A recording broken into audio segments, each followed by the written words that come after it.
Welcome. We want glad that you're here for our 2021 Marketing New Technology and Irrigation Production meeting that's online today. My name is Jerry Clemens. I'm the Delta District Director for the University of Arkansas System Division of Agriculture, and I'm your host. So we want to thank you for joining us for this 2021 virtual version of our county production meetings. We think we got a great program put together for you today, and we're ready to answer your questions as we go through the day.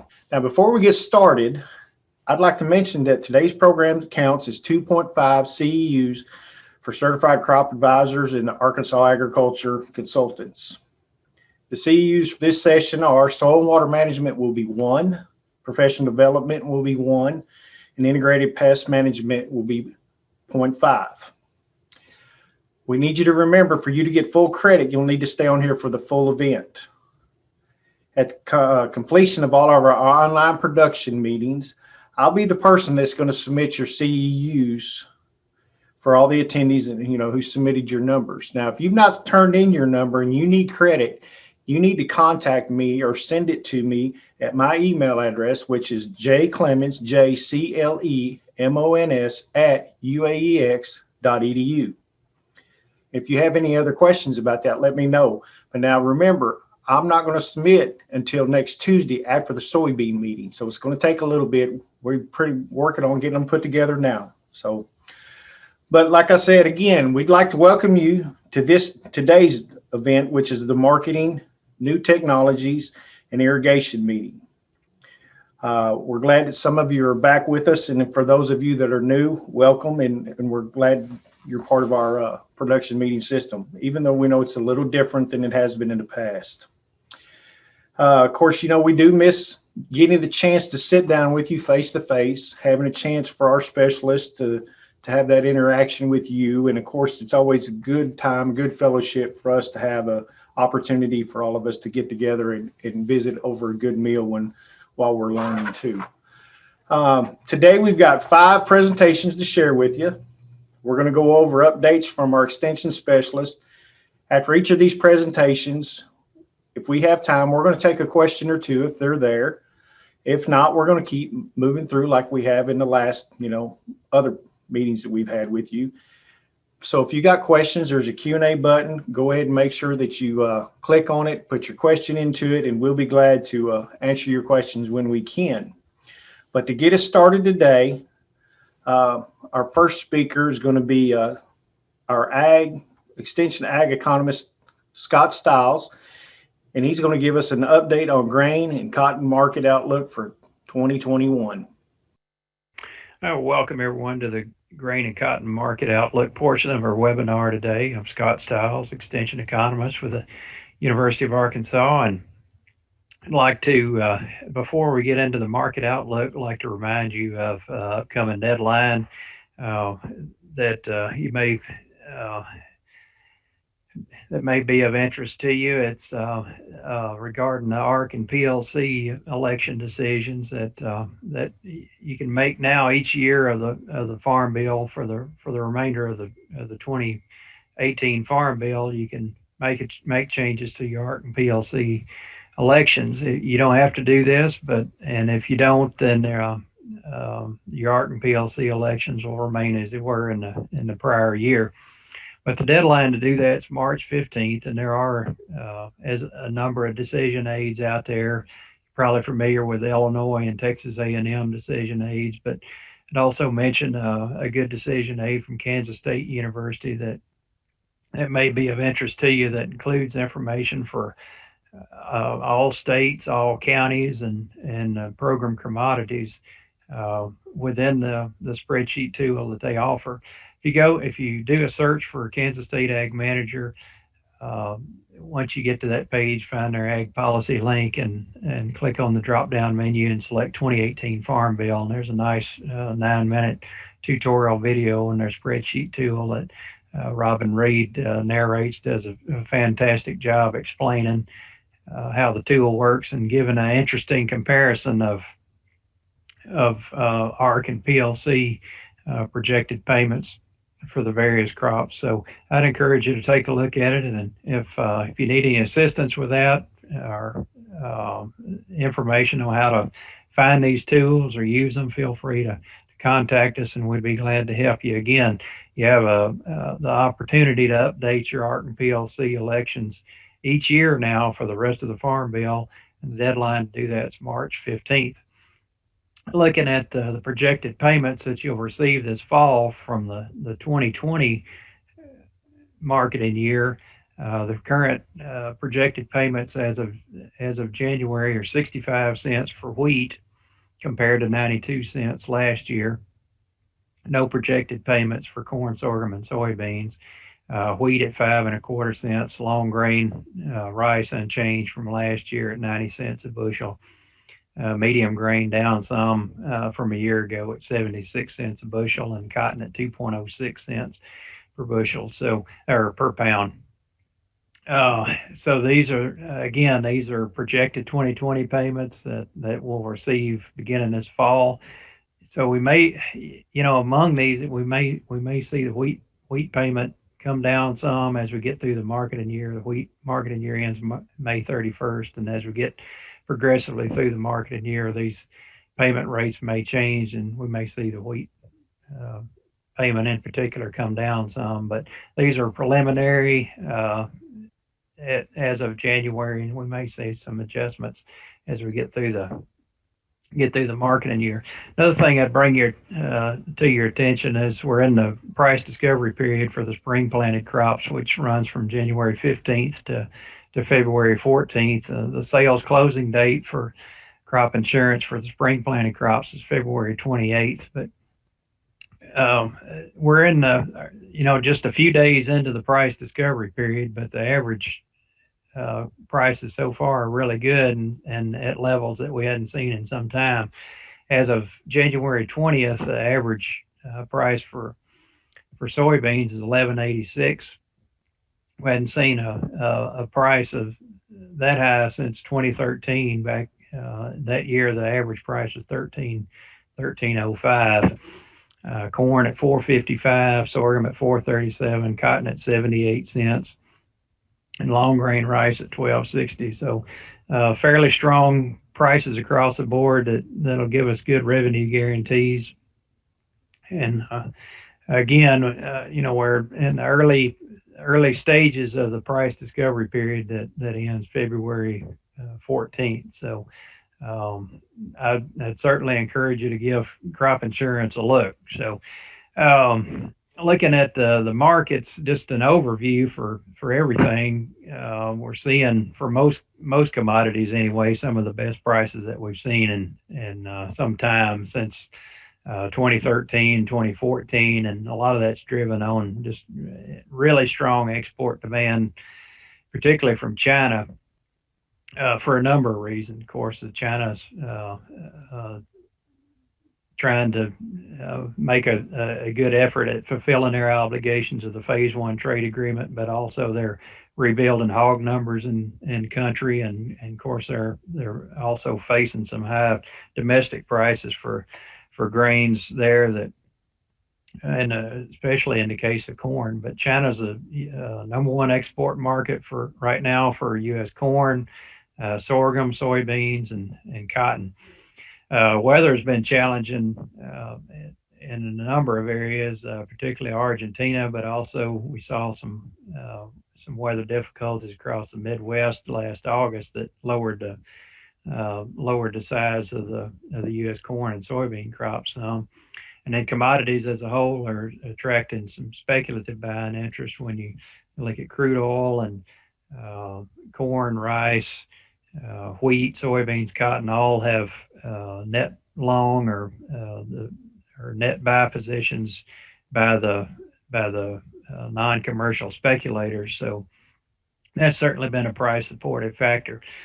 Looking at soybeans in particular, we think the recent rains there have stabilized the crop in Brazil. The USDA has the Brazil production estimated at 133 million metric tons. They've stuck with that estimate for 5 straight months now. One thing I would point out about the Brazilian crop is it will be harvested later than normal. It certainly was dry at the outset of their planting last fall and delayed the crop some. So the crop will be coming off later than usual, and that has kept China interested in our old crop soybeans. They continue to buy old crop beans from us on the assumption that the Brazilian crop will be coming off later. Weather's impacted the Argentine crop more so than Brazil. Since October, the USDA's lowered Argentine soybean production 202 million bushels, lowered Argentine corn production 98 million bushels. So weather's certainly been a factor in Argentine production. U.S. ending stocks are at the lowest level since 2013 at just 140 million bushels. Number of private estimates have that number maybe getting a little bit smaller depending on how much further export demand that the U.S. sees. But looking into 2021, strong prices are expected to pull acreage higher in 21. A common private estimate at this point has planted acreage up to 90 million. Is coming up 7 million acres from last year. But corn is certainly following along with soybeans and trying to compete for acres, but the supply situation is much tighter in soybeans, and soybeans I think is going to make the stronger bid for acres. Going into the crop with 100 or projected 140 million carryover is going to make the soybean market really weather sensitive, and of course the upper boundary of the projected price range there at $11 to $13 certainly could be exceeded if you had some weather difficulties this year on given the tight supply situation that we're facing. So the market will be I think very you could say well supported until it has some confidence that it knows what size crop we're going to have. But even if you get if you had consistent demand for soybeans year to year and a trend yield, we may see some increase in ending stocks, maybe back to 160 to 170 million bushels, but still that's historically a very tight number. So we're looking for stocks to stay tight even with a strong rebound in acreage. Again, to give you some historical perspective, of course, the November contracts tested $12 recently. So you got to go, you look at this chart and you go all the way back to 2014 since we've seen prices that high. But $12 seems to be a resistance point at this early stage in the contract. But it's again, this market is looking at the potential for ending stocks getting even tighter and offering the potential for prices to move higher as we go through 2021. Corn stocks have tightened up quite a bit over the last several months. If you go back to May and June, the USDA at that time projected corn ending stocks at 3.3 billion bushels. Well, today that number is 1.5 billion through a combination of changes in the balance sheet since August. Following the severe storm that moved across the Midwest, the USDA trimmed off 1.1 billion bushels of production. And also since August, they've increased the export estimates 325 million bushels. So depending on whether China continues to buy our corn, we may see the stocks tighten further, maybe getting down as low as 1.3 billion bushels. But the surprising thing this year is normally Mexico is our top export market. Well, this year it's in the current marketing year is China, which is really unusual. But domestic prices for corn in China right now are $10 to $11 a bushel. So even following this price rally in corn, the U.S. prices are very competitive and attracting a lot of buying interest. One other thing I'd point out, we may see China's import estimates increase over time. Currently, the USDA is at 17.5 million metric tons. We may see that number inch closer to 24 million metric tons as we get through the marketing year. A lot of attention on Brazil's crop. 70% of their corn production is safrinha or second crop corn, so it'll be planted later than normal this year and exposing it to a bit more weather risk late in the season. And we expect to see corn acres increase. The U.S. Corn acres are expected to increase 1 million by most private estimates anyway in 2021. But the extent that the acreage may increase will certainly be limited by soybeans. But again, trend yield and stable demand in corn will keep ending stocks in the 1.6 to 1.7 billion bushel range. So the price outlook's really favorable for the 21 crop. I would say that the fundamental situation that we have right now is very similar to 2013, and we had and at least in Arkansas, the average producer price was $5.12 that year. The U.S.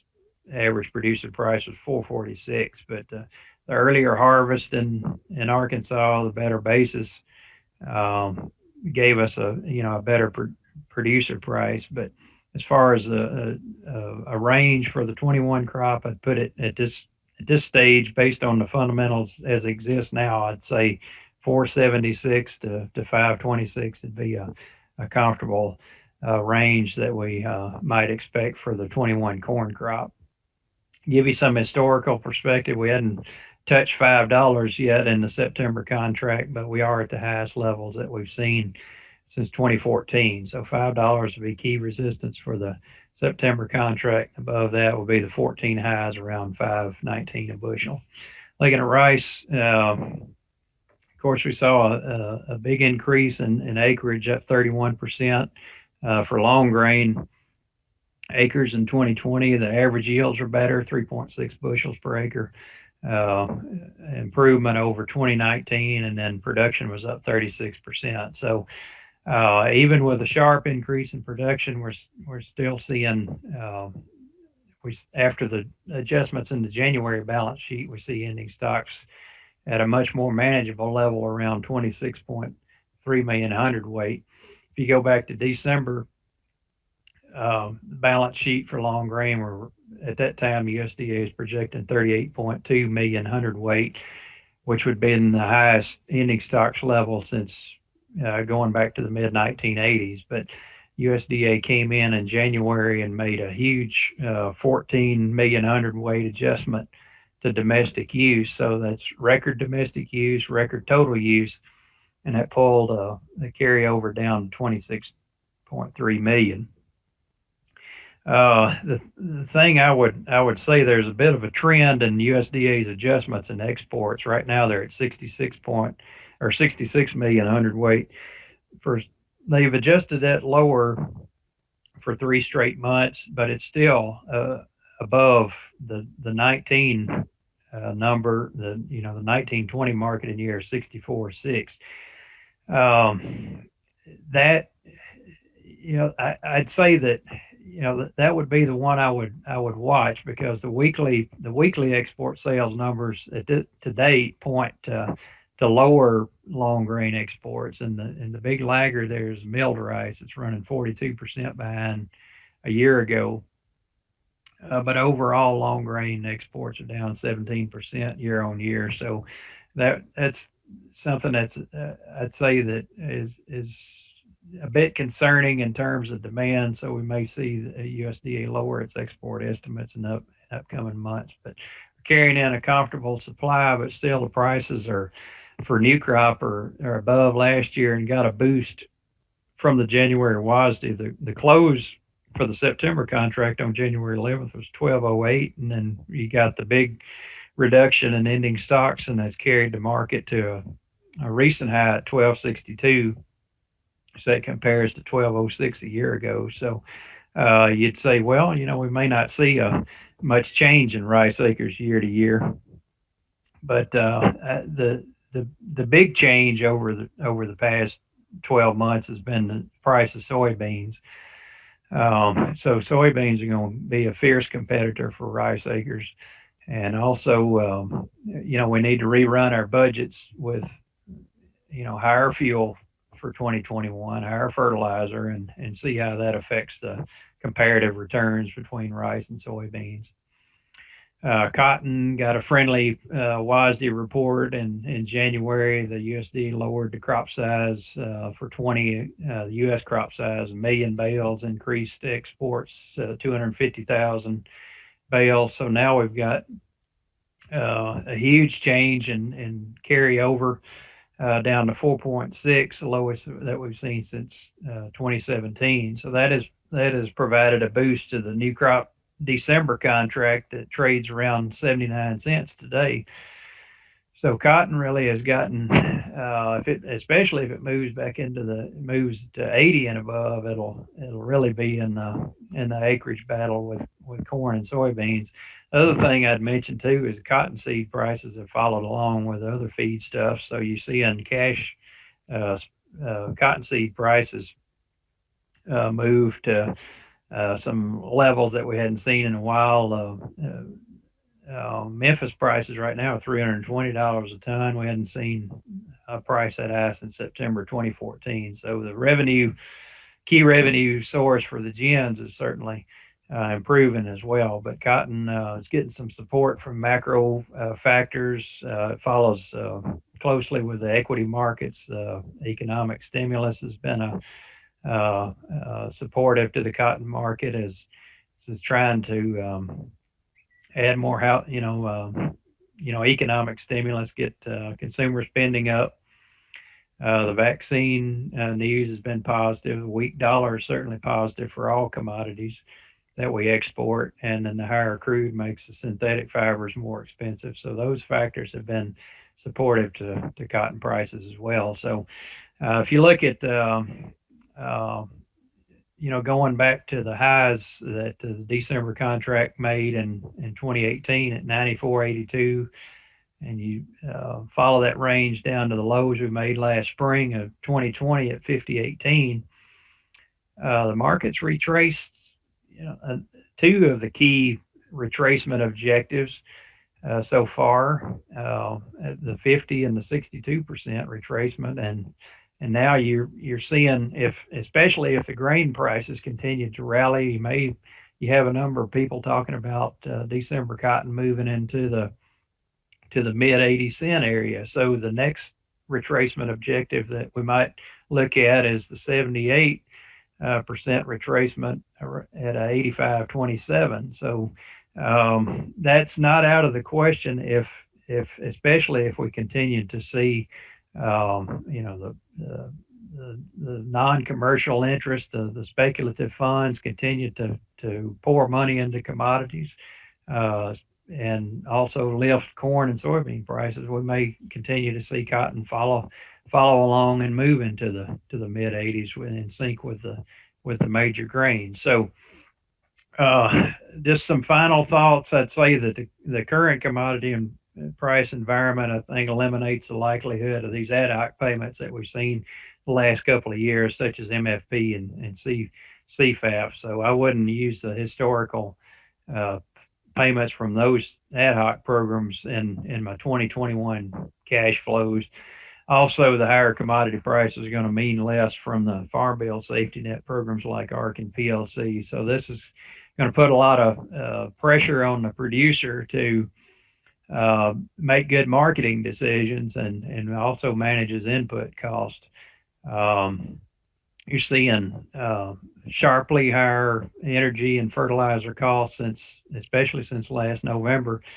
But looking at a year-to-year comparison of crude oil, the Energy Department's projecting $49.70 a barrel average in 2021 compared to $39.17 in 2020. And of course, on this grain price surge, you're also seeing higher fertilizer prices, and fertilizer prices overall are up 35% since last June, and with a 15% rise in the last quarter of 2020. So as you market your crop, sell some of your production. Also, make sure you're locking in your input costs. And that was the big lesson that we learned the hard way in 2007, 2014, is when we were selling our crop at what we thought was a good price. In a lot of cases, we weren't locking in our input cost. And as we sold our crop, we continued to see crude oil surge to record highs in 2008 to $147 a barrel, and diesel went to $4 a gallon. And so commodities as a group, are moving in sync. And so when you sell some of your crop, make sure that you're also locking down your input cost, and that makes your marketing much more effective if you've got your costs locked in, and as you sell some of your production, because they're all, as a commodities as a group, are moving together. So I mentioned update your bookmarks. The Arkansas Row Crops blog has a new address this year, and everything I'm discussing today is as of a point in time, January 21st. So as we go through the year and we're up, the information changes, we're providing updates on the Row Crops blog. So I'd encourage you to subscribe to the updates of that, and keep current on market events and other things, and ag policy and things of that nature. Crop insurance is another thing. And we'll check our farm planning resources page for updates and fact sheets that we put out. The estimating farm machinery costs has been updated recently. It's of interest to a number of you. So with that, I'll close, and on behalf of the University of Arkansas Division of Ag, I wish you a healthy and profitable and prosperous 2021. Thank you very much. Thank you, Scott. I would like to remind all of you again now, if you have questions, there's the Q&A box there should be on your screen, where you can click onto it and add your questions to it. And at the end of the day, we'll go through those and give them a chance to answer all those for you. But what we're going to do now is we're going to go ahead and we're going to continue on. And we actually have a little presentation right now from Brianna Watkins, another one of our Extension Ag Economist instructors. So here you go. Good afternoon. My name is Brianna Watkins. I'm an instructor with the Cooperative Extension Service, and my focus is mainly on crop budgets and conservation.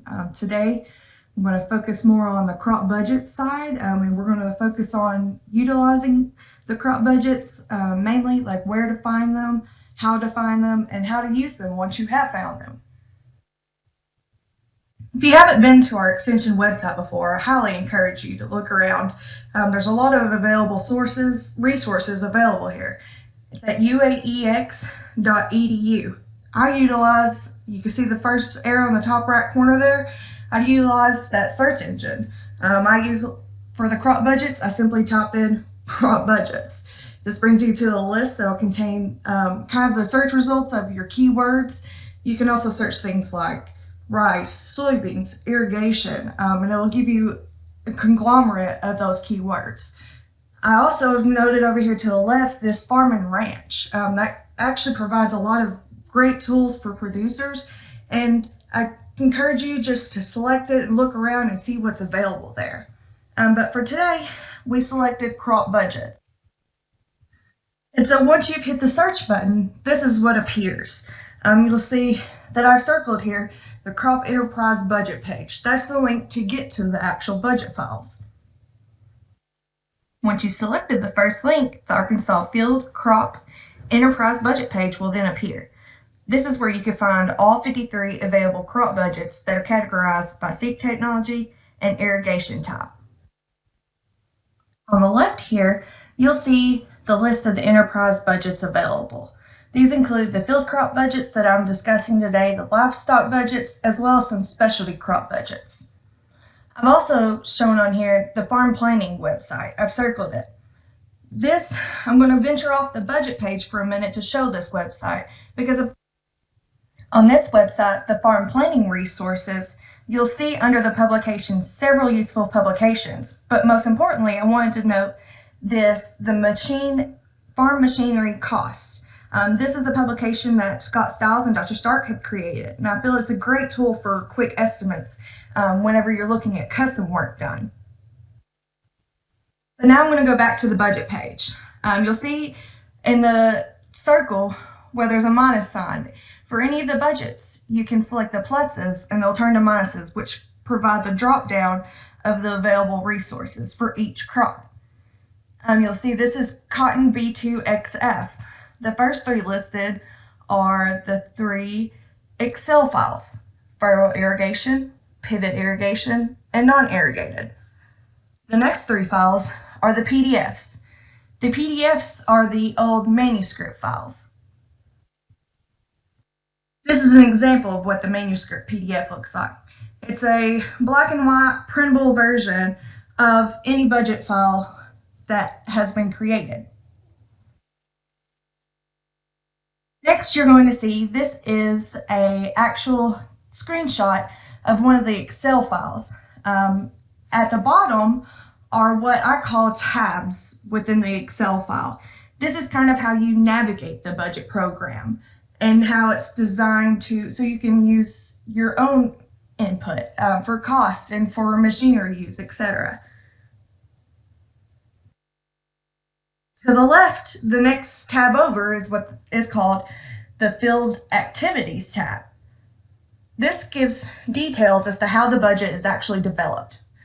For example, this one I'm showing is for the 2021 Liberty Link GT27 variety soybean seed that's a furrow irrigated field. All the field activities are based upon recommendations that have been given to me from agronomists, the weed specialists, entomologists, plant pathologists, crop specialists, several just within the Cooperative Extension Service. The next tab that I would look at would be the Budget tab. You can kind of see it at the bottom there. The Budget tab allows for changes anywhere, but mainly I would focus on the white cells, as these are most commonly used. In the middle there, you'll see 100%. This is where you can change the percent to a scenario of a rental situation. You'll notice too on here, the fertilizers, herbicides, and nutrients are all in red. This is because they actually have separate tabs that calculate back here on this main budget tab. For instance, there are tabs that are titled fertilizer, seed, and chemical you can see to the right of the budget tab. The 2 arrows on the right here show the 2 calculate break-even price and yield buttons. These are just macros that can give you a break-even price or break-even yield based upon the budget data. Once on the budget page, if you scroll down at the bottom here, that's where everything is tabulated. It gives the estimated total expenses, net returns, everything for the budget program. The next tab to the right is labeled fertilizer. This gives a breakdown of the amounts of nutrients and prices that are used for the program. I've noted over here to the right, this orange and it's circled is where you place nitrogen. This actually calculates from this area back into the left side there where all the other nutrients are placed. All the other nutrients are calculated on the left side. Nitrogen is just a little bit weird, so that's the reason why it's on the right side there. Immediately below the circled area, you'll see this arrow I have.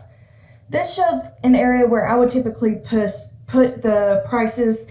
For instance, if I planted a cover crop, I just put in the price and the quantity per acre, and this will be tabulated back into your budget for you. The next part down is the herbicide detail. If you kept on scrolling down, you see it has insecticide. There's fungicide also on there, you just can't see it on the screen. These can be changed, the amounts, the types, whatever you would like on here. This just gives the basis of how we developed our budgets, but feel free to change whatever you would like. The next tab is the irrigation tab. Irrigation, for the most part, in the green areas where you would want to stay. You can change the irrigation type from furrow to pivot to, or if there's none, no irrigated. The pump power type as well. So for diesel or electric. And you can also go in and change your fuel prices because fuel prices tend to change a lot. And so that's where you can enter that in there. And also down towards, if you're looking at rice and all, more of the levee, if they're straight or meandering, there's a source for that as well. The final tab we're going to talk about is the machine tab. This is where any equipment that is taken across a field is tabulated and calculated for the budget program. If there's some equipment use that you don't see listed here, feel free to contact me and I can help you get it added in so that you can utilize this. For instance, I have here circled this. The most important part that I would focus on are this number of trips. So that's the number of trips across the field. So for the disc, say if you're in a no-till situation, you can put a 0 in the number of trips across the field. Or if you're double cutting or something, you can put in a 2. Or if you're, doing a spring and a fall, or however, that's where mainly you'll be changing. And you can also go in and to the right, the power unit detail is basically the size of tractor that is being used to pull the equipment across the field or the implement across the field. Above that, you can see the number of rows, the row spacing. You can also change this to fit whatever you would like. The final part I'm going to talk about are the budget summaries. These provide a way to compare across crops, and they allow users to input yield, price, whatever all the white cells are unlocked on that. This will then again recalculate within that program, and so it allows you to compare the crops that are listed in each field, and you can base it upon your own price and yield expectations. Again, this is for no irrigation. The no irrigated allows for comparison with wheat. To find the budget summaries, they're actually at the top, listed first where I have that circle. If you click on the plus sign, it'll give you a drop down of the available budget summaries for the year. And last but not least, I want to say thank you. Thank you for your time and your patience, and mainly thank you to the commodity boards, corn and grain, sorghum, rice, and the soybean boards, because without your continual support, this budget program wouldn't be possible. Please feel free to contact me if you need any help or you have any questions at all. My contact information is there on the screen, and I believe you'll be given these slides as well. Thank you. Well, thank you, Brianna. We very good talk about the budget apps that we have that are useful for our producers. Now we're going to change gears a little bit and get a little bit into different kind of technology, and that's some of the sprayer technology that Jason Davis, who's our extension spray technologist, is going to present to us. So if we're ready, I'm going to go ahead and we're going to start it, and here we go. My name is Jason Davis, and for the next few minutes, I'd like to touch on some of the most common questions that I receive across spray technologies in Arkansas, and some limitations that we should be aware of. Available spray technologies really do continue to evolve. Our increases in productivity demands have ultimately produced the specialized equipment that we see in the field today. However, regardless of the equipment complexity, much of our application success really hinges on this formula, which you probably recognize, and it's just a simple mathematical depiction of how application decisions that we make prior to going into the field impact our application's outcome. We use this formula to size nozzles in traditional calibration. It informs rate controllers and even our pulse width modulated computers. In each case, nozzle flow rate, measured in gallons per minute, is manipulated with or in response to equipment speed changes, measured in miles per hour. These manipulations ensure that uniform volume of our solution is applied, reported here in gallons per acre. One of the simplest sprayer types is that of constant pressure and speed sprayers, where speed is selected in a calibration procedure and held constant throughout an application best as possible, and flow is regulated by nozzle selection, the RPM of the pump, and often a static bypass valve that also is set during a calibration procedure. While equipment speed can be kept constant in theory, most applicators would agree that this is difficult, especially as terrain varies and speed increases. Hence, the major limitation of these systems, which is any fluctuations in equipment speed. Taking a look at our application formula, it's easy to see that as speed increased, the amount of applied product is reduced. These systems rely solely on variable consistency once calibrated. Damage and repairs to boom sections that changes the nozzle spacing, plugged or worn nozzles, and in this case, just fluctuating the equipment speed all have dramatic influences on application uniformity. This is a screenshot of a coverage map from a demonstration we conducted this summer in a small field at one of our stations. This is what an applicator may see leaving a field after an application is made. Aside from the excessive overlap, you may feel pretty good about leaving the field if this is all you see. However, the exact same application but mapped by speed tells a different story. The large fluctuations in volume applied become evident in the transitions from green, yellow, and red, indicating over and under applications depending on the calibrated equipment speed. This type of equipment is increasingly less common in production systems because of the lack of flexibility in equipment speed. They are far more common in Arkansas pastures or forage management, specialty crops, or ATV and side-by-side mounted sprayers for yards and turf. With these limitations, how do you get these systems right and ensure proper applications? Accurate calibration and then hold all set variables constant. Measure your gallons per minute flow rate, nozzle spacing, and speed accurately or as close to expected field conditions as possible to determine your gallons per acre output. Contact your local county extension office for assistance and calibration tools, as well as guides on how to calibrate your specific equipment. Shown is an example publication that you can receive from your local county extension office that walks through some simple calibration procedures, and once calibrated, be sure to adhere to all calibration settings. Addressing some of these limitations, and far more common in Arkansas row crop production, is automatic rate-controlled sprayers, which dynamically adjust flow rates in response to any fluctuations in equipment speed. Rate-controlled sprayers measure equipment speed through wheel-mounted sensors, radar, or most commonly through GPS receivers. Product flow to the boom is measured from an inline flow meter. Nozzle spacing, speed from the sensor, and flow rate from the meters are used as inputs into our application formula that is programmed into any rate controller. Electronic flow control valves are used to make adjustments as speed changes. Watch this play out in our formula.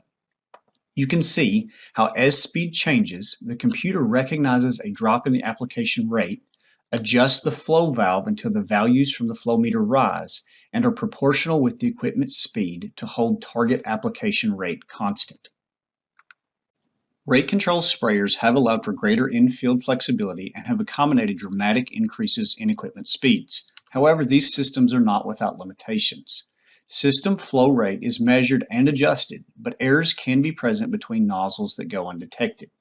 As a demonstration, shown is a rate-controlled sprayer with catch containers mounted on individual nozzles. This sprayer was driven across a field, and the rate controller was allowed to make adjustments as it's designed to do.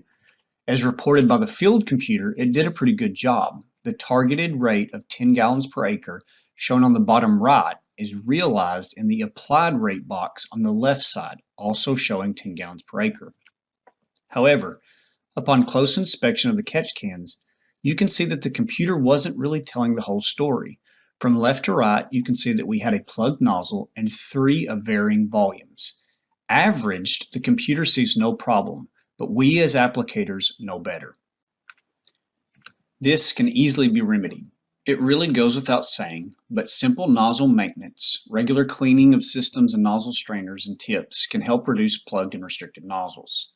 Additionally, checking your nozzles for wear is a simple and important maintenance procedure that reduces these errors.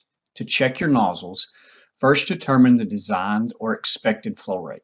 This is the last 2 digits stamped on any nozzle. Shown are an 02, 03, and 04 nozzle. These sizes indicate a nozzle's flow rates in tenths of a gallons per minute at 40 psi. So 2/10, 3/10, and 4/10 respectively of a gallons per minute at 40 psi.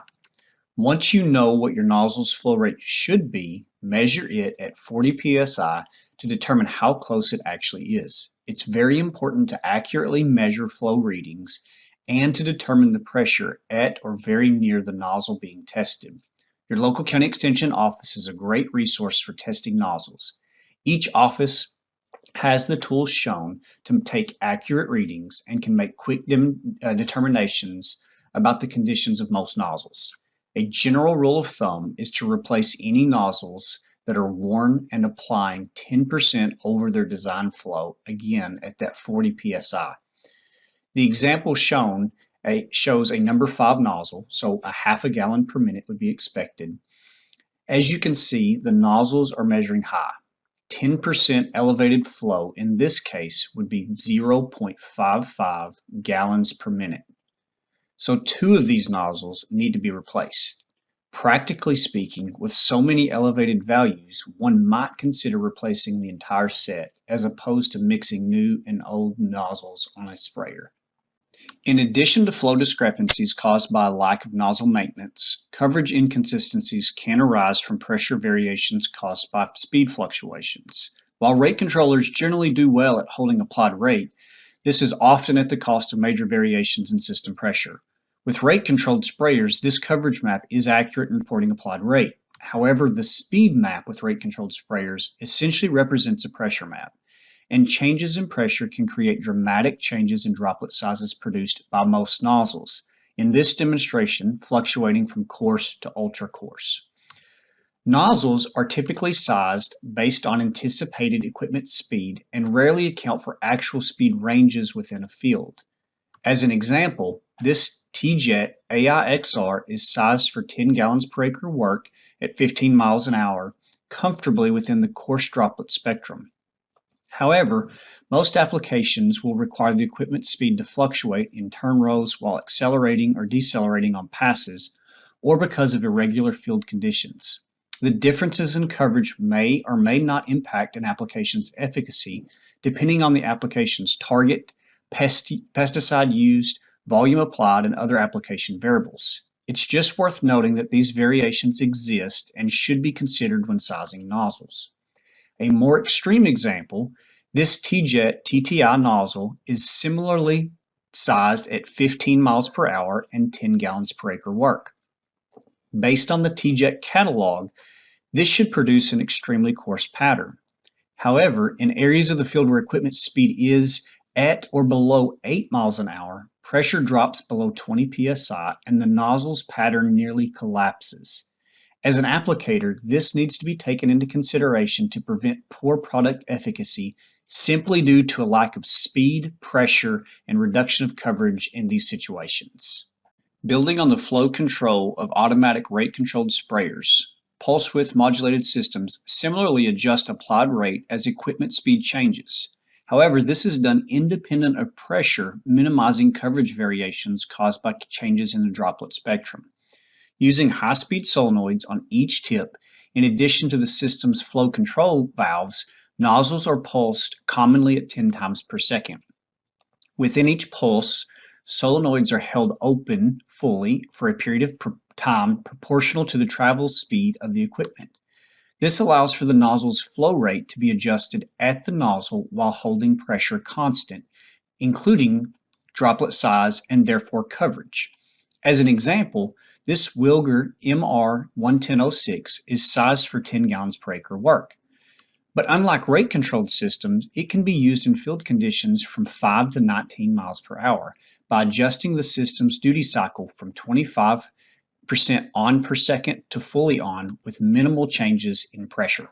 Each nozzle is set to maintain 100% overlap with adjacent nozzles, and every other nozzle is pulsed together, ensuring there are no skips in coverage. Our coverage map now not only accurately represents where we have sprayed, as in constant pressure and speed sprayers, the volume applied, as in rate-controlled sprayers, but also can loosely represent a pressure and droplet size map for our application. Currently, Capstan, Raven, and TJet all offer different levels of PWM spray technology, with Capstan and Raven systems being far more commonly found in Arkansas. Some versions even offering individual nozzle control, with each nozzle being treated as a separate section. Flow can be regulated based on the speed of individual nozzles, which varies greatly if spraying while turning. Additionally, in the case of partial overlap with the previous pass, individual nozzles can be shut off instead of requiring an entire section to be overlapping. It's also worth mentioning that PWM systems are sometimes mistakenly thought of as drift reduction technology. Pulsing nozzles do not inherently decrease drift potential. However, the ability to select an appropriate nozzle and hold it at a desired pressure throughout an application, regardless of equipment speed, does provide a significant level of control to the applicator. If this control is used in the context of drift mitigation, PWM systems apply those selections uniformly. The same would be true if nozzles and pressure selection are made instead in the context of maximizing coverage. Therefore, proper nozzle and pressure selections to meet application's goals is just as critical in PWM sprayers. Additionally, it's worth noting that PWM systems are generally not considered compatible with AI or air induction style nozzles. The constant interruption and restarting of flow through a nozzle causes poor pattern development and often a spitting effect from the Venturi ports in AI nozzles.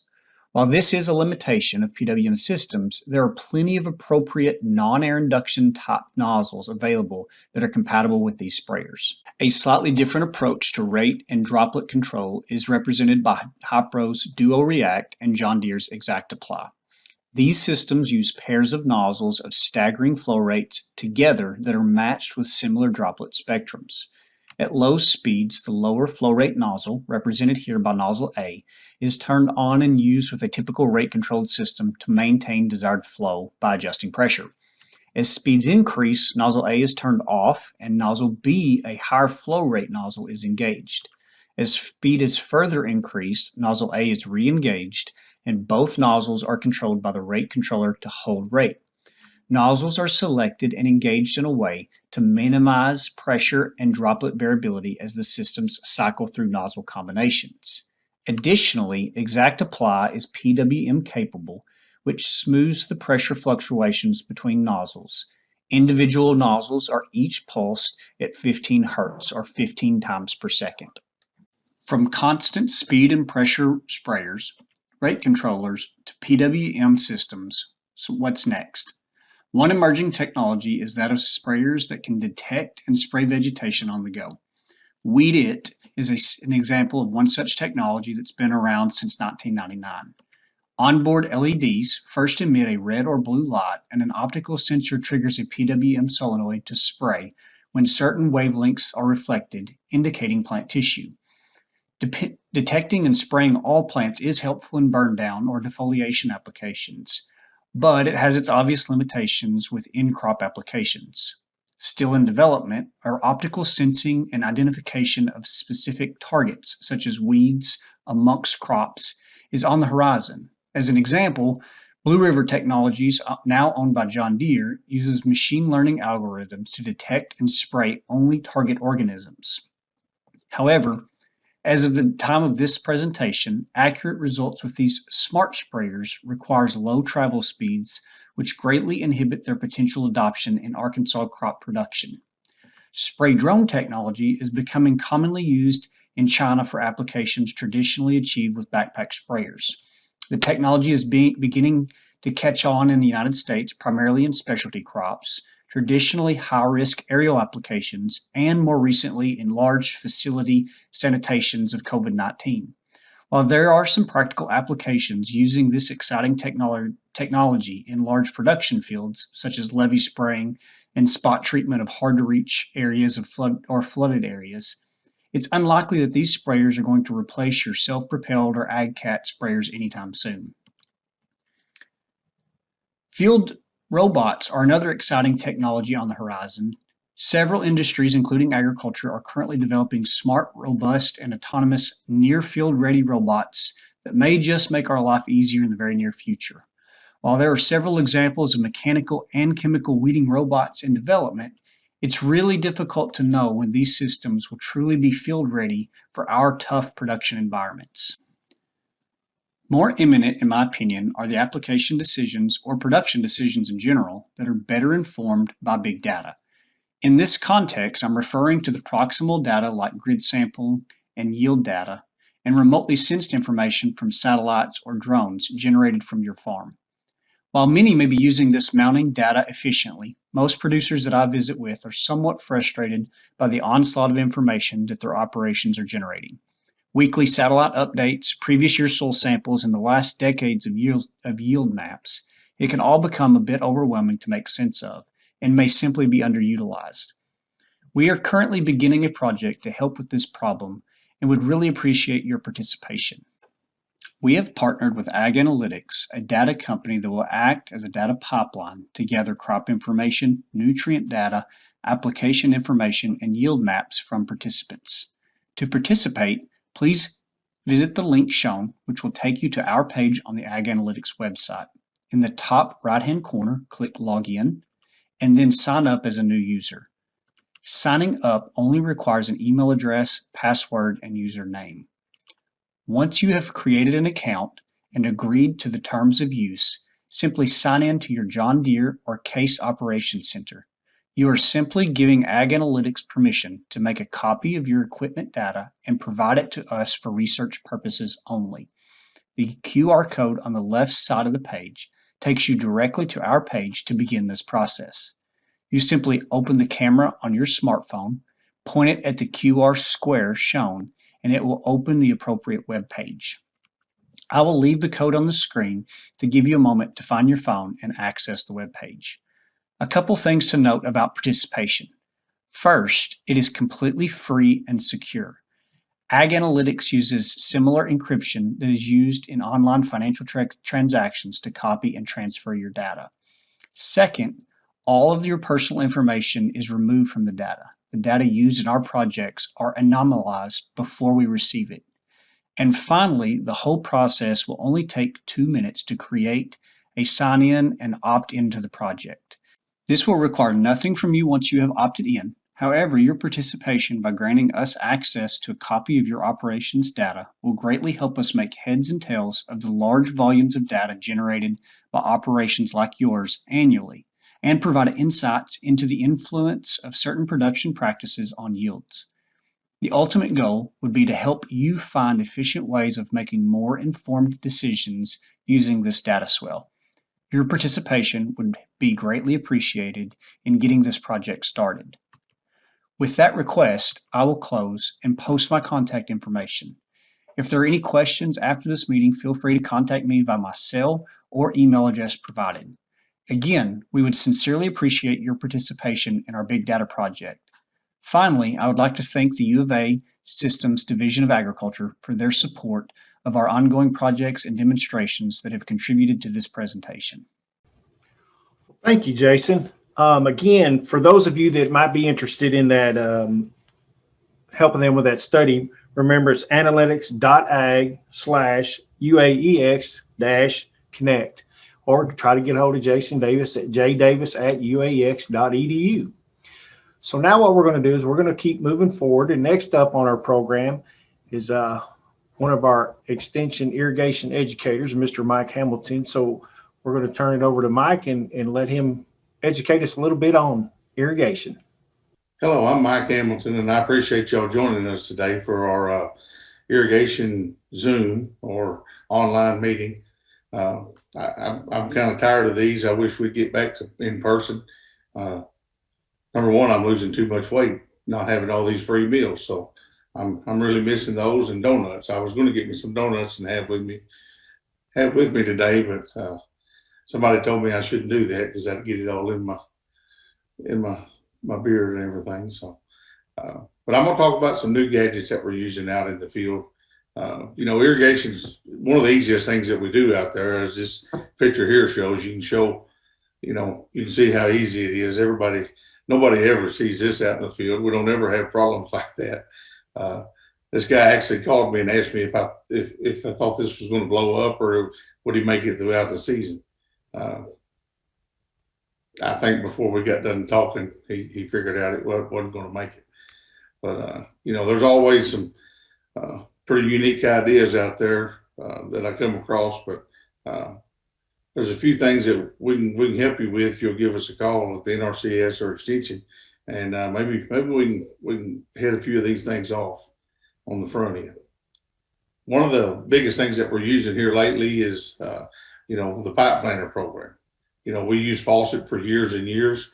Pipe planner now it's brought us up to a whole new dimension because, we can break it up into sets a lot easier. We can take the short rows and the long rows. We can put elevation stuff in there. There's a whole lot of bells and whistles that we're doing now with the pipe planner program that we didn't have to do with Faucet. Or we had to do a lot more with Faucet.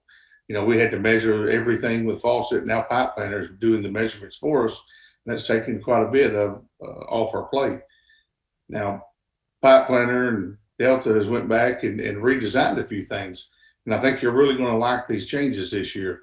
One of the big things that they did is made it much more mobile friendly. So if you're doing it on a phone or a tablet, it's going to be much more user friendly to you.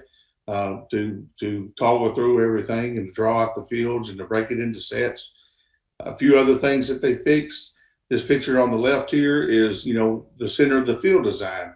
When you're running it through the center of the field, whether it's irregular or straight down the middle, sometimes we have a lot of problems in the old pipe planner program, but now they've got that figured out. We do irregular fields where one side's longer than the other. Where it's entering on the north and leaving out the east, has a crook in it or something. So they fixed a lot of stuff there. Another thing they fixed on the right side, you can see uneven set sizes.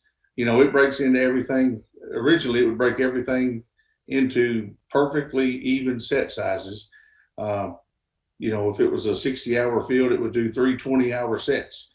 Well, now you can break that into, I want to run a whole run of tubing and stop there at the end of my shop yard. And then I want to do the second set from there to this such and such fence post or whatever. Now you can break that up where you want to instead of it being perfectly even. So, that feature is working a lot better now. And I think you're going to like that. One of the biggest things they brought to pipe planner, and we've been harping about this for quite a while now, is when we do our final report, I'd like to have a little picture on there. And now they put me a little thumbnail on there, a little bigger than a thumbnail actually, so that I can glance at that and tell exactly where I'm at most of the time. And when I give that to somebody to go out and punch holes, they know exactly where they're at. They know what set that is. And, there's no miscommunications there because, they know the field and the boundaries, and this is over by that little pond or right by the interstate or whatever. That little map's going to be a big help to us. Now, one thing they've taken out, and they promise they're going to put it back in pretty quick. It's there. It's just not on the final print page. And that's just how long it's going to take for each set. Now, I've had a lot of people talk to me about that, and they said that, pipe planner is way off on that. Well, it's an estimate, and it's not supposed to be perfect. If it is perfect, that's great. That means you're getting 3 acre inches on there, and very uniform, and everything works out perfect if it comes out into this 26-hour set.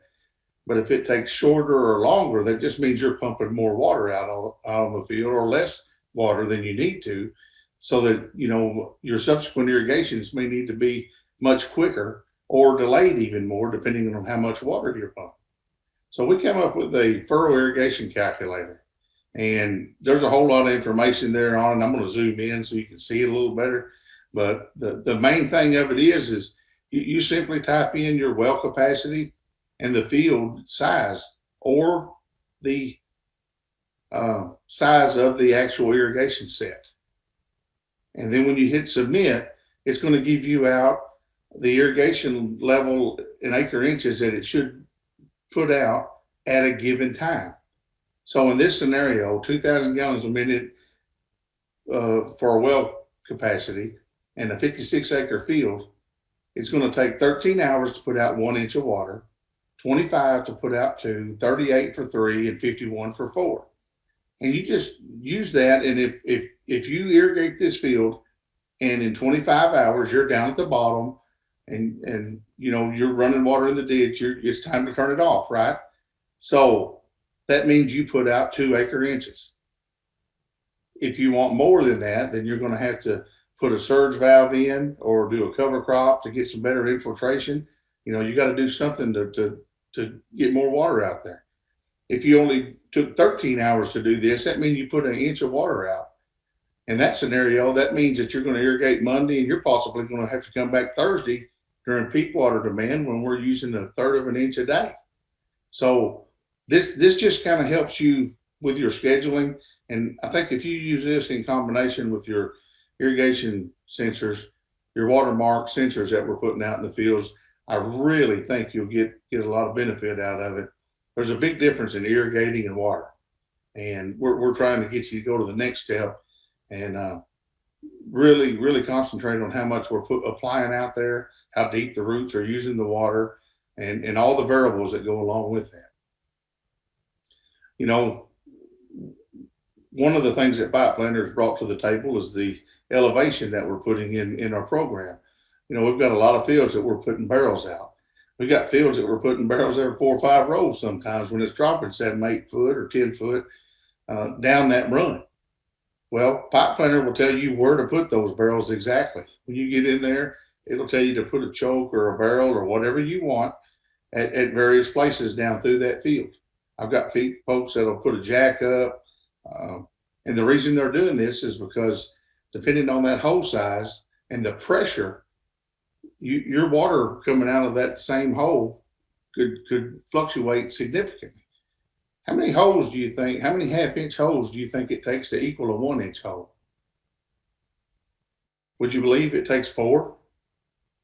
4 1/2-inch holes to equal a 1-inch hole at a given pressure. Now, if that goes up or down, it's still, the math is the same.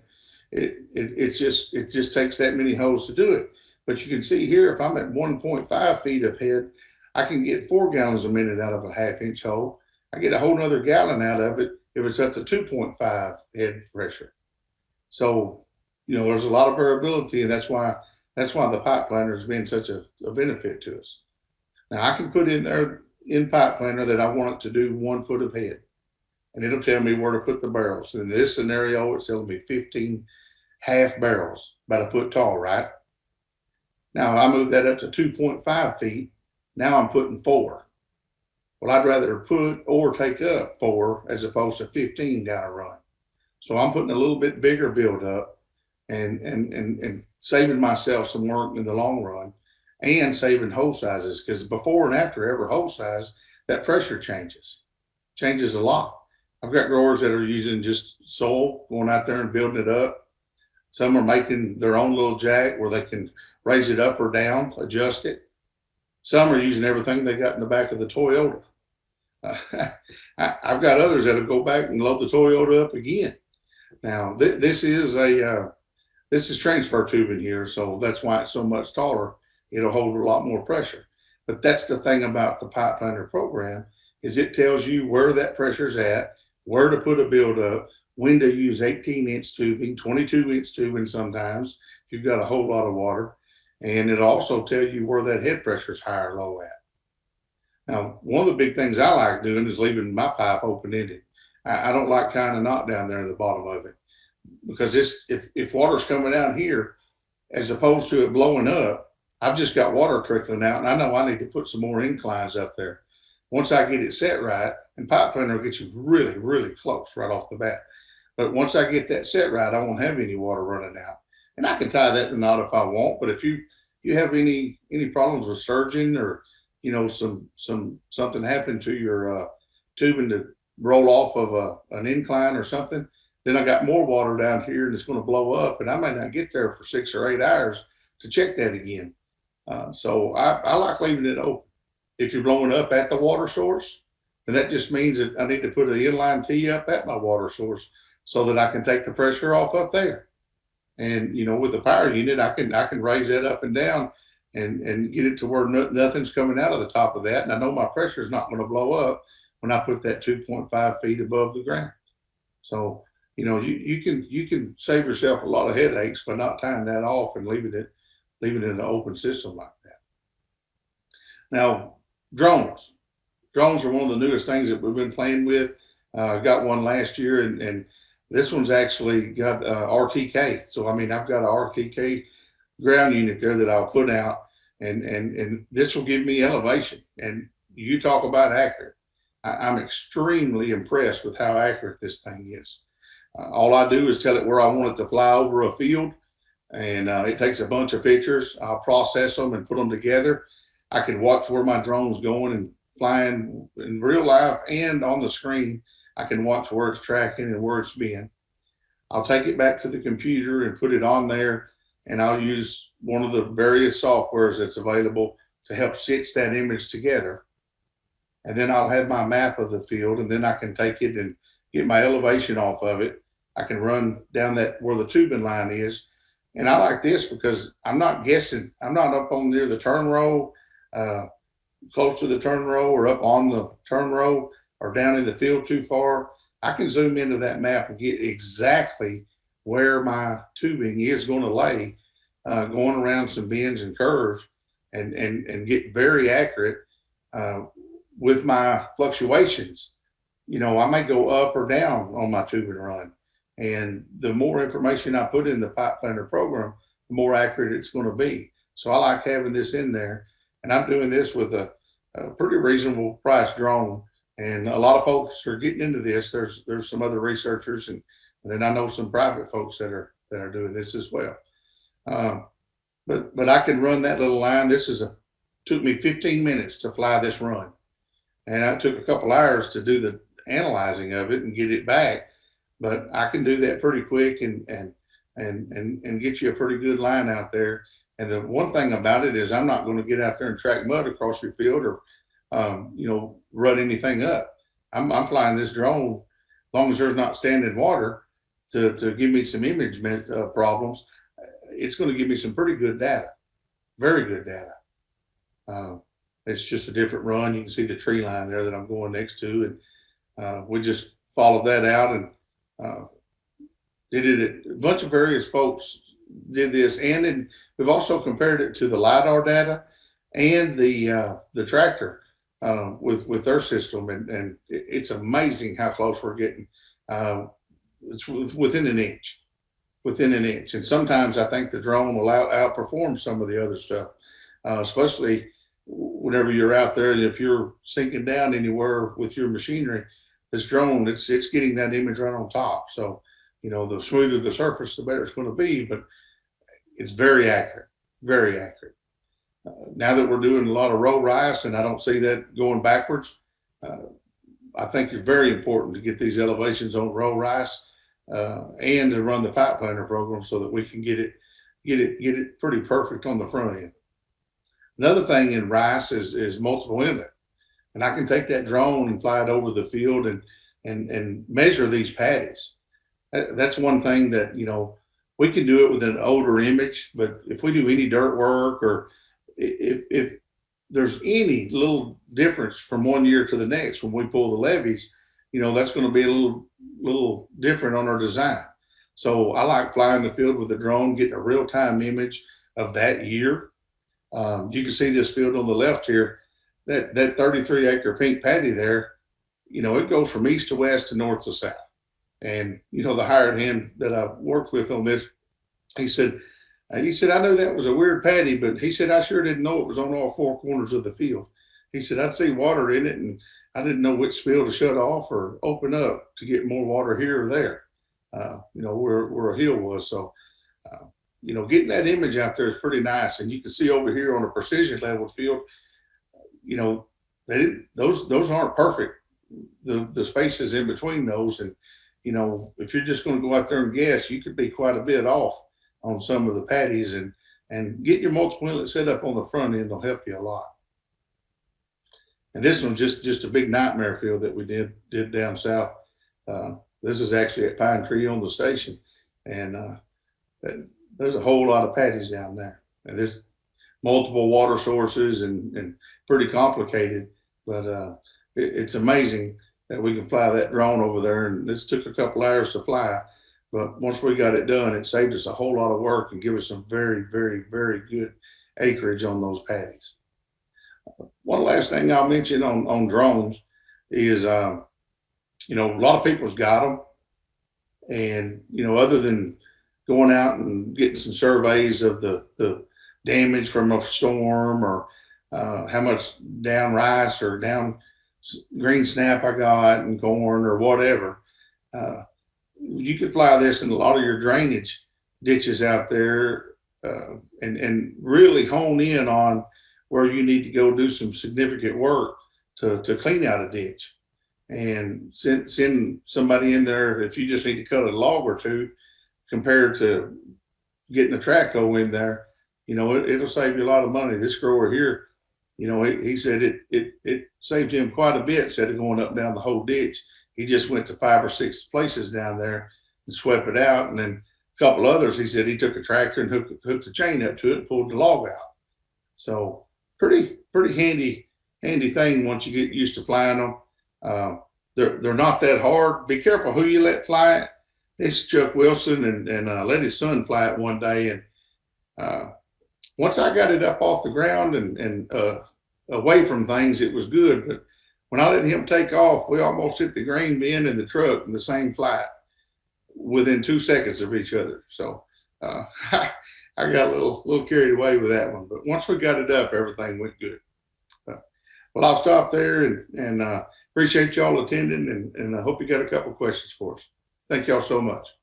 Well, thanks, Mike. What we're going to do is we got a couple questions, and I think what I'm going to do is just go ahead and save them to the end, and go ahead and we'll go ahead and start with the next presentation we've got. And that's going to be from Dr. Chris Henry. And Dr. Henry is another one of our water irrigation people, but his actual title is Extension Water Management Engineer. So what we're going to do is turn it over to Dr. Henry, and when we get done with him, we'll get into the question part of our program. Good day. My name is Chris Henry. I'm an associate professor and water management engineer for the University of Arkansas System Division of Agriculture, located at the Rice Research and Extension Center in Stuttgart, Arkansas. I'm going to talk to you today about interpreting soil moisture sensors, taking the confusion out. I know when we first get started with sensors, it can be very confusing trying to learn how to use them. And so we're going to talk about that today and show you some ways of learning how to interpret the numbers. But before I do that, I want to talk about what I call the 5 phases of soil moisture sensor emotions. And we all go through these emotions as we're learning to use sensors. So the first phase is what I call the interest phase. We've looked across and we see sensors poking out of the canopy of our neighbors' fields. The neighbors are using sensors. I need to figure this out. How hard can it be? Then the second phase is the confusion phase. So we bought some sensors, we've put them in the ground, trying to use them. We're getting numbers from the sensors, these Centibar thing, these CB numbers. But when do I need to irrigate? I can only divert my pump for 24 hours from the rice fields. But when do I need to do that? What is a CB anyway? I just need to know when I need to irrigate that field. I don't need to know these numbers. Then we move on to phase 3, which is the dilemma phase. I want to wait until I reach threshold, but when will I be at that threshold? This field has more clay. Do I use the same threshold as I did in the silt loam? When I irrigated the last time, several of the sensors didn't hardly change. Should I irrigate a little sooner this time? The numbers are still moving. Then we get to the surrender stage. One sensor is at 120. It moved up there so fast, but my average is only 55. Do I have to weight those numbers? I'm tired of doing math. I need to irrigate. If I screw this up, though, the landlord's going to find out. Oh, the heck with it. Let's just turn the pump on. Everybody else is irrigating. So we've all gone through this as we've learned to use sensors. So there's a better way. So what I want you to do is get your phone out. And I want you to go to the App Store or Google Play, and I want you to download an app. And this is going to make things so much simpler. Go get and find our app is called the Soil Sensor Calculator, or the Arkansas Watermark Tool. If you have an Android device, it's called Soil Sensor Calculator. This is what they look like. Look for this icon, download it. I want you to keep your phone out, and I want you to use the app while I'm talking during the rest of this presentation. So you have permission to be on your phone while I'm talking on this Zoom session. So we're talking about Watermark 200 SS sensors. We recommend putting these in at 6, 12, 18, and 30 inches, right in where the crop's growing. We use slide hammers to put them in. You can use telemetry. You can read them manually. You can build them yourself. You can buy them pre-built. I don't care, but this is what they look like, and this is what we're talking about. We talk about soil moisture sensors. Okay. Now, there's a few really important concepts you need to understand to really utilize sensors on your farm. And so I'm going to talk about that as I discuss the app. So you get a little physics lessons here, a little soil physics lesson here. So let's take a cube of soil. A cube of soil is made up of soil, water, and air. Now we're going to take that cube of soil and we're going to push all of the air out so that we only have water and soil in that cube. That is known as saturation.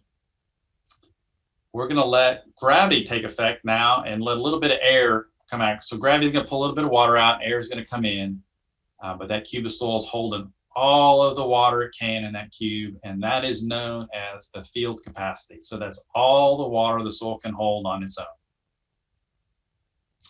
We're going to start pulling water out of that like a plant would, and we're going to keep going till we get to what's called the permanent wilting point. Now there's still, in that cube of soil, there's still water and air in there, but the plants can't pull any more water out of that cube. That's called, like I said, the permanent wilting point. So in irrigation, we work between the field capacity and the permanent wilting point. Field capacity is around 33 centibars. The permanent wilting point is 1,500 centibars. The range of a watermark is from 0 to 200. Okay, let's get the app out. Hopefully you've got it downloaded by now. There's a little blue button up in the upper right-hand corner, little information button. If you push that button, it opens up the menu or the help menu, and you can go through, and I have all the details of how to use a sensor, what every part of the app means. So you can read up on that if you're not unsure. So let's take some and put some readings in. So here is a telemetry unit. This summer that I had, we have sensors at 6, 12, 18, and 30 inches. The readings are 21, 12, 18, and 6 centibars of tension. So let's put that into our app. 21, 12, 18, and 6. That's 6, 12, 18, and 30 inches. That's the first step. The next step is to put in an effective rooting depth. Now you get to pick the effective rooting depth, but the range the app will allow you to use is from 14 inches to 48. But how do we know what our effective rooting depth is? Let's use the sensors. So if we look at our sensors or at the numbers, in this chart, we can see that our 6, 12, 18, and 30 inch sensors, the 30 inch sensor has been flat for some time. There's been no movement, it's been at 0, but we're seeing movement in the 6, 12, and 18 sensors. So obviously the plants are pulling water out of that portion of the profile. And we just now have seen the 30 inch sensor start to change. So I got from 0 to 6 just in the last day. So you could use anywhere from 18 to 36 inches would be a reasonable effective rooting depth. 30 inches is my favorite effective rooting depth to use. It's very conservative.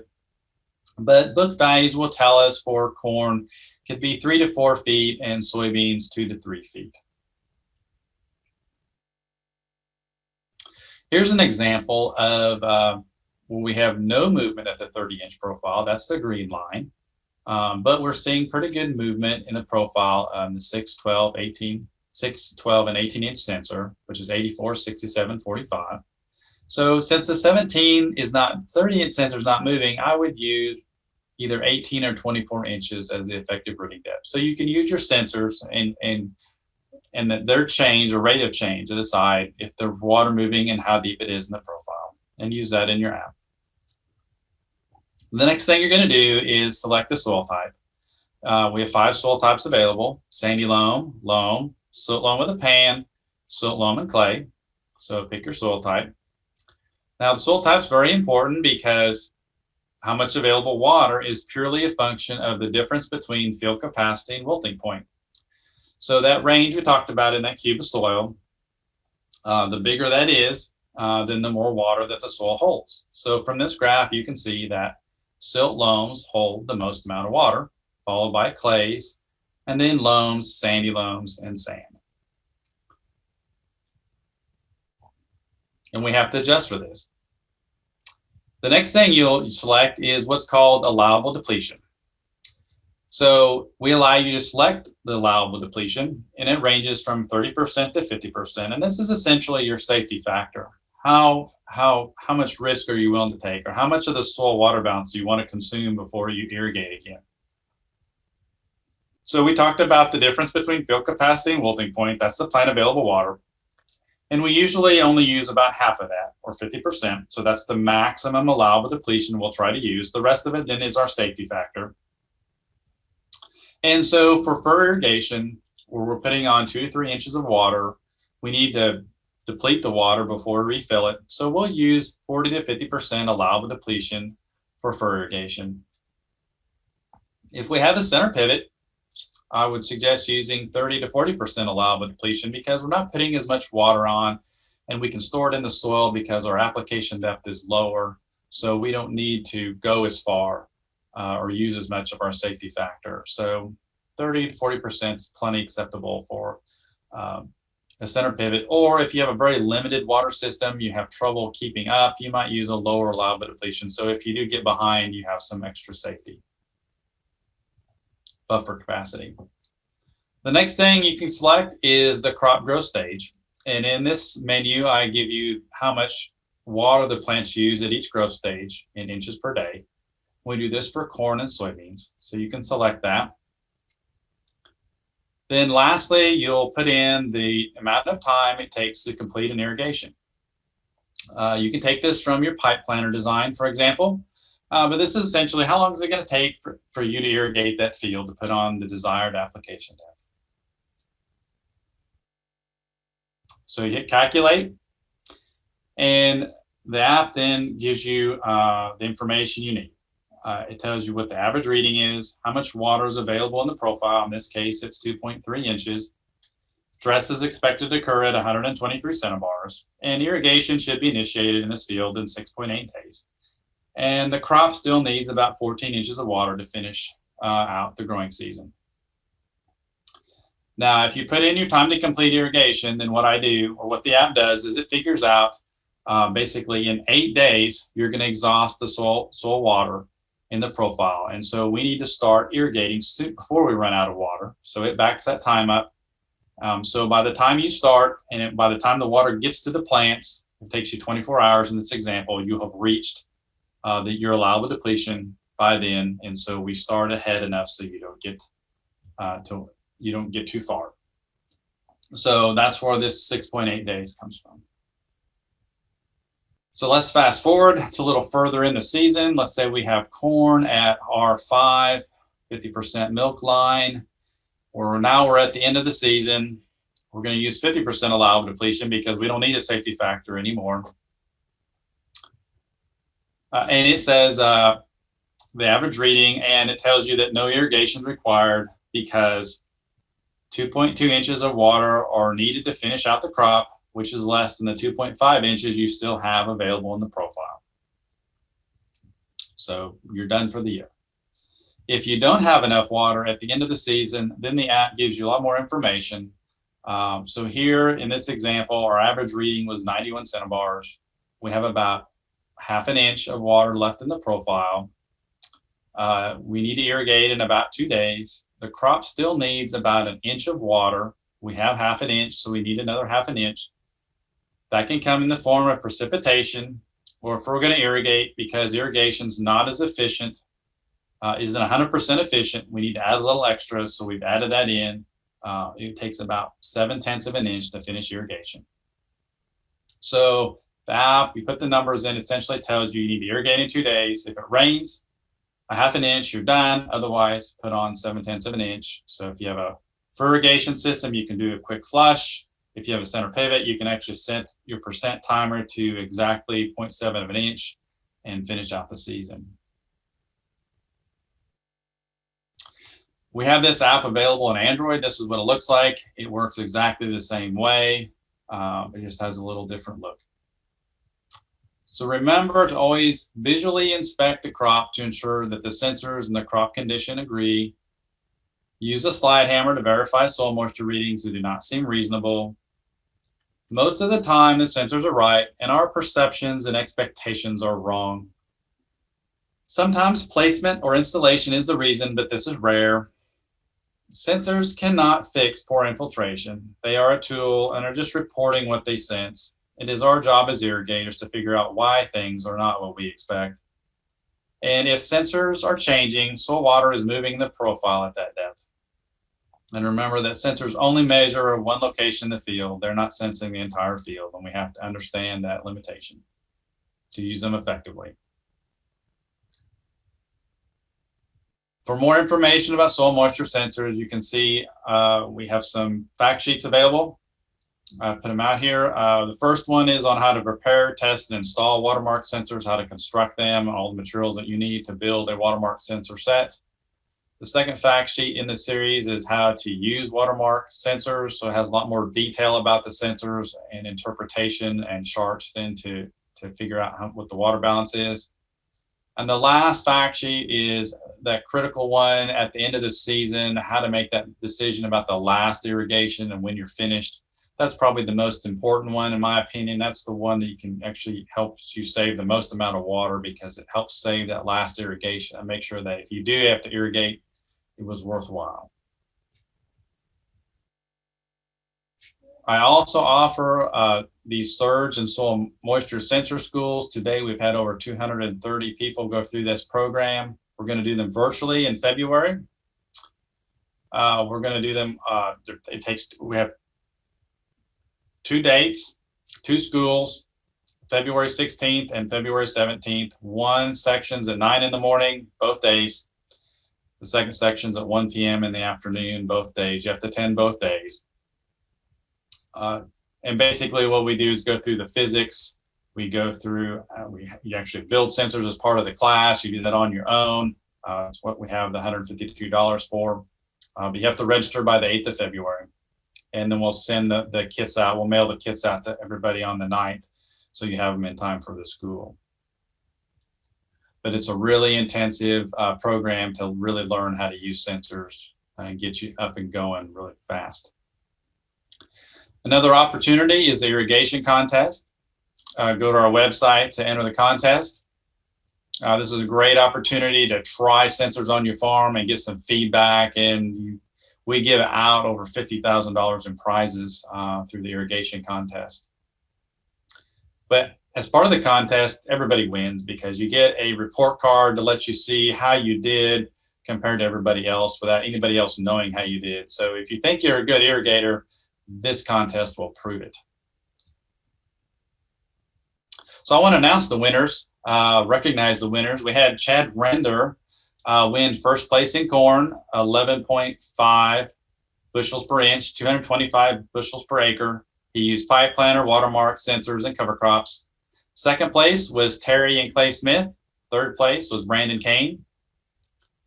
Cody Finch won first place in rice this year, 8.7 bushels per inch, 240 bushel rice. He used Cascade AWD, which is a new type of irrigation system.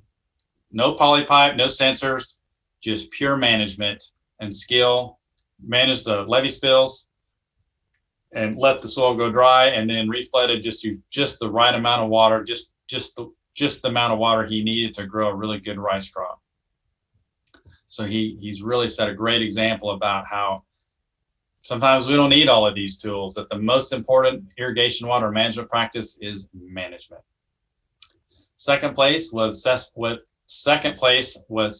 Tucker, and third place was Clint Bowles. Then in the soybeans division, Jeremy Wiedemann, first place soybeans, 4.3 bushels per inch, 64 bushel an acre. He used minimum tillage, cover crops, pipe planner, and watermark sensors. Second place was John Allen McGraw, and third place was Sullivan Family Farms. Now, the interesting thing about the soybean winners is not a single one of them had watermark sensors in their contest field, but they all had them in an adjacent field, and they used those sensors to schedule the contest field. So, great example of how you don't always need to have sensors in the field, but if you have enough of them in an adjacent field, you can use those to manage adjacent fields, neighboring fields, and get the benefit. So you don't need sensors in every field. So brings us to phase 5. Why didn't we do this sooner phase? I wish I had known how to use sensors when I first started farming. I love watching my neighbor run around all day chasing irrigation wells. I'm going to the lake. Support for the mobile app, the irrigation schools, and irrigation contests have been provided by the checkoff funds for rice, soybeans, and corn, as well as additional support from the USDA Natural Resource and Conservation Service support the tools I have mentioned today. So if you'd like any more information, you can visit my webpage, give me a call, or email, or follow me on Twitter. Thanks for listening. Thanks, Dr. Henry. Really appreciate your presentation you did there on irrigation. Now, before we, since we've reached the end of our recorded segments, what we want to do is, before we get into the question and answers, first thing I'd like to do is especially thank all of our presenters today, and just not for today, but for everything they do year round to help improve row crop production in the state of Arkansas. So, and I know it's just not them. They also have a good staff and technicians, things like that help them out. So we're really glad to do the things that we do. And we also want to thank all those in the ag industry for their support. We know if it wasn't for them, we'd really struggle to do some of the things we do. So thank you to all of you too. So remember, for your CEUs, I'm going to submit them after all our production meetings are over, which is next Tuesday. My secretary's been working on them today. I think she's caught up. So we're just going to double check before we send everything in to make sure that we've not missed anybody. So we're really looking forward to that, getting that taken care of for you and getting that sent in. As we begin the question and answer, if you haven't already, remember the Q&A box is there to go ahead and submit your questions, and we'll go ahead and get started. And the first one I have is for Scott Stiles. Scott, are you there? The question I have is, what percentage of the crop would you forward contract going into this year? At this point, I would keep my percent contracted really small at this point, no more than 10% at this stage today. Our next question is for Mike Hamilton. Mike, need to wake up, quit dreaming about them donuts. You know they're not healthy for you or me, and your wife and my wife. Neither one would be happy if we keep eating them. So the question I have for you is, I don't tell her everything. Yeah, I understand. I don't either.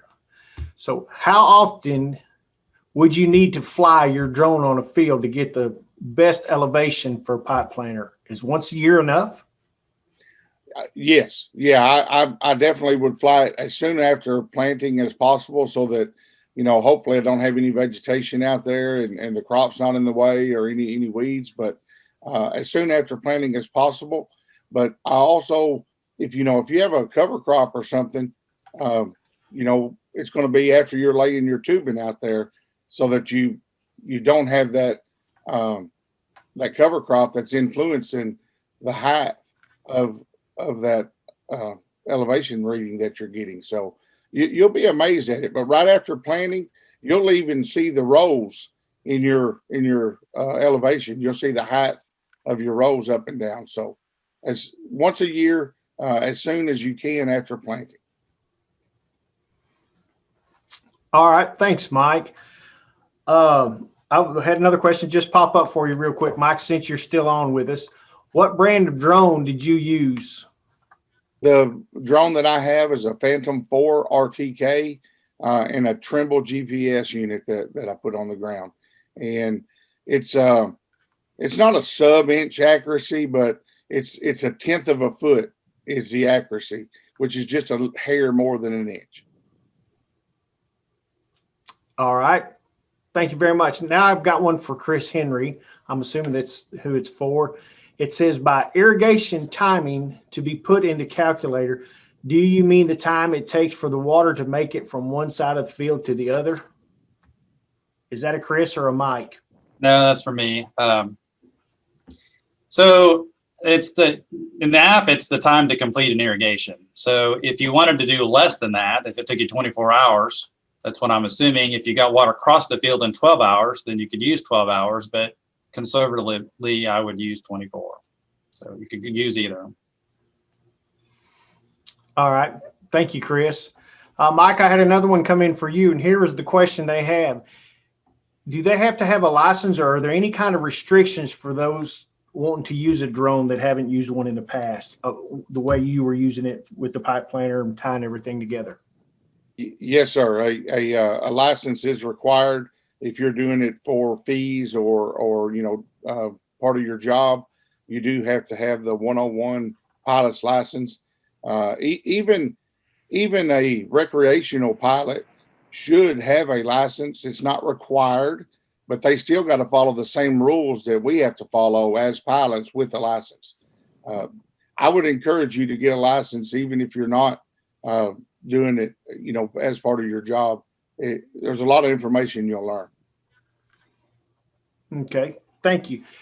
Brianna, while we're here, can you get on here real quick and tell everybody again what the web address is for those budgets, just in case somebody didn't get it wrote down and they have a chance to go ahead and get that done right quick? Okay, again, I suggest just going to the extension website at uaex.edu,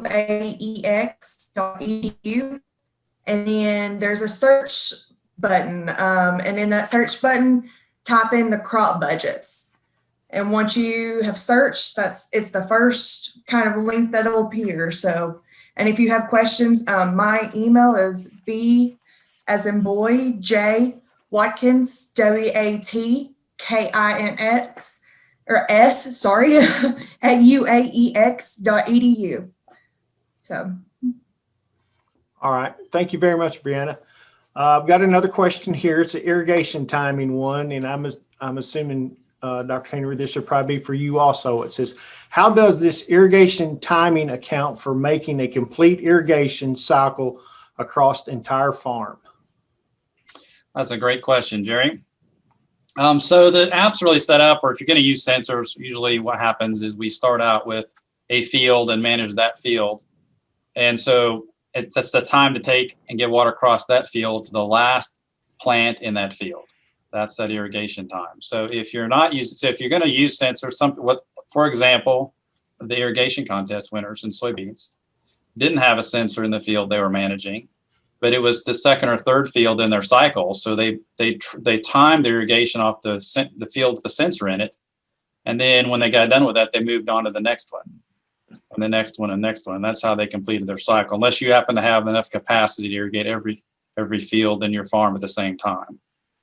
So, but it gives you an idea of where you're at in the water balance so that you can decide when you need to irrigate what field next. And then a range, you start over again. You assume they're all at about the same time. So you might precurse the first one a little bit sooner since you know they're all going to be at about the same point. All right. Thank you, Dr. Henry. Jason, could you just go ahead real quick and give them that way they can contact if they're interested in helping you out with that study? What was that? Yeah, so I'll put it in the chat here in a second as soon as I get off, but it is Ag Analytics. Let me, there you go. It's in the chat now. There was I say it was a typo. It was accurate last week when I submitted that presentation. They've updated the link since then, and so it has one less hyphen in it for some reason. I don't know what the change was, but it should be in everybody's chat box right now. You should be able to click and go directly there. Okay. Thank you, Jason. Really appreciate it. Dr. Henry, I have another question for you. It says, will the irrigation schools this year be the same material as last year's school? If so, should someone attend this? If somebody that attended last year, should they go ahead and come back this year?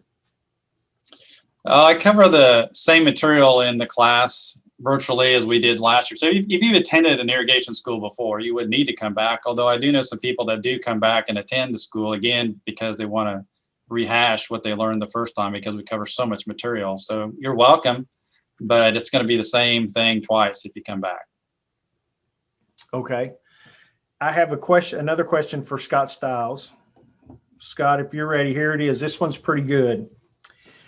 It says, if we had a major weather event, i.e. like in the Midwest, we're not hoping they have a drought, but it'd be nice type question.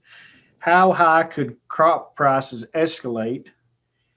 And what should or could we do to take advantage of this increase?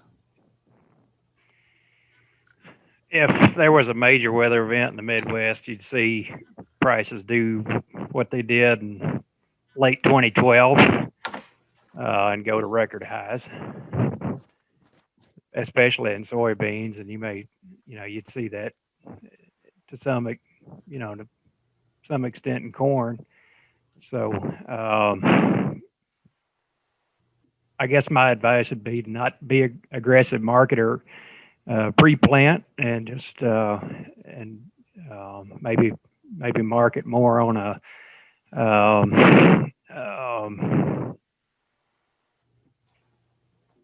maybe more toward mid-year and then see at that stage by June, early June, early July, see what the potential of the crop looks like and determine at that point how aggressive you need to be.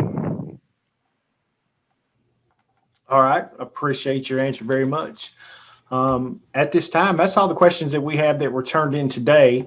So what I'm going to do is thank everybody for being on today, being part of this program. If there's a question that you weren't able or you can think of that you would like to ask after we get off, please don't hesitate to contact us. Remember, that's what we're here for.